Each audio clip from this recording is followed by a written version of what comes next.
Well, there's an undercurrent to this story, and that is also the story of the flood, and that's the fact that the city can become corrupt because people don't engage in heroic endeavor, or perhaps because they engage in precisely the opposite of that, which is outright destructive behavior. And this is also something that's worth considering too, because if you consider your own manner of being, you can say things to people like tell the truth and be good, and those are cliches, obviously, and so they lack power because they're cliches, but you can take them apart and utilize them in a manner that stops being a cliche.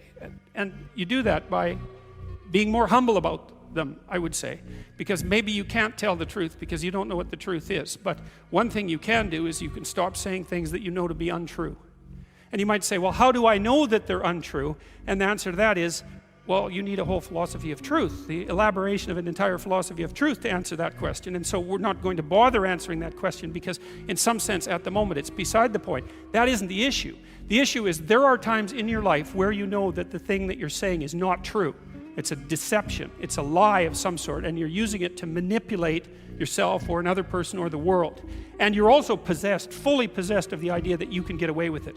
And there's a satanic arrogance about that. In fact, that is the archetypal arrogance that's portrayed in the mythological character of Satan, because Satan is precisely the archetype of the element of the mind that believes that it can twist and bend the structure of reality without paying the price for that. And you can't imagine anything that's more arrogant than that, because really, do you really think that you can twist the structure of a reality and that that's going to work out for you without it snapping back? It's so obvious that that can't work, that everyone knows it. But anyways, back to the initial point, is that by the rules of the game that you yourself are playing, that some of the times you're violating the rules of the game that you're playing. And the first issue with regards to, say, stating the truth or behaving in a responsible manner would be merely stop cheating at whatever game it is that you've chosen to play.